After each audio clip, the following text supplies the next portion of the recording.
ভিডিওটি করছি। ভিডিওটি মনোযোগ দিয়ে দেখুন, কারণ এটি অনেক উপকারী হতে যাচ্ছে। আমি আজকে যে বিষয়টি নিয়ে কথা বলবো তা হলো তেঁতুল। আমরা সবাই জানি তেঁতুল খুবই উপকারী একটি ফল। তেঁতুলের ইংরেজি নাম ট্যামারিন্ড এবং এটি আয়ুর্বেদে বলা হয় যমদূতিকা। তেঁতুল বিস্ময়কর একটি ফল। এটা অনেক রোগের জন্য উপকারী। তার মধ্যে সবচেয়ে বেশি রোগ হয় বর্তমানে কোনটা? ডায়াবেটিস, উচ্চ রক্তচাপ, হৃদরোগ, বুক ধড়ফড় করা, উচ্চ কোলেস্টেরল লেভেল, যে কারণে অনেক ওষুধ খেতে হয়।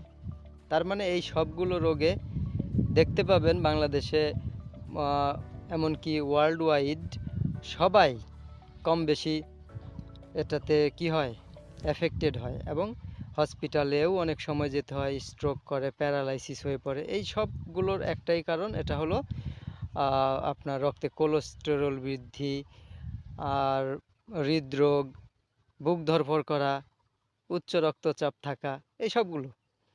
তো এই সবগুলো থেকে বাঁচার জন্য তেঁতুলই হতে পারে একমাত্র সমাধান। আমরা প্রতিনিয়ত কত রকমের ওষুধ খাই এইসব সমস্যার সমাধান করার জন্য। যদি একটাতেই সব সমস্যার সমাধান হয়ে যায় তাহলে কি দরকার?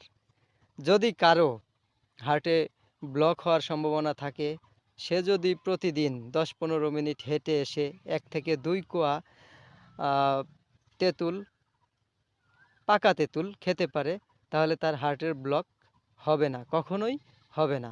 তো এত বড় একটা অপরচুনিটি রেখে আমরা শুধুমাত্র ওষুধের উপর নির্ভর করছি। ওষুধ আসলে কি করে? ওষুধ আসলে 24 ঘন্টা পরে তার কার্যকারিতা হারিয়ে ফেলে, আবার নতুন করে আরেকটা ডোজ নেওয়া লাগে, আবার পরের দিন আবার ডোজ, পরের দিন আবার ডোজ, এভাবে চলতেই থাকে বছরের পর বছর, এবং প্রেসক্রিপশনে লেখা থাকে চলবে।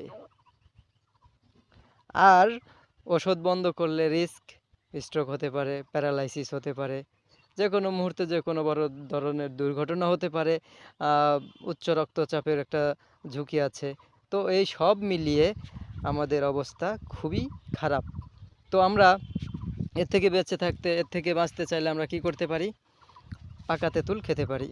বুক ধড়ফড় করলে, অথবা কারো যদি হাত পা জ্বালা পোড়া করে, যে রাত্রে হাত পা জ্বালা পোড়ার জন্য ঘুম হচ্ছে না, অনেক জ্বলে, অনেককে বলতে শুনেছি যে হাত পা প্রচুর জ্বলে, এই জ্বালা পোড়া থেকে তেঁতুল মুক্তি দেবে আপনাকে। বদহজম থেকে মুক্তি দেবে, কারণ এতে টার্টারিক অ্যাসিড রয়েছে। তো আসলে ভিডিও অনেক বড় হয়ে যাচ্ছে, আমি এখানেই শেষ করছি। ধন্যবাদ।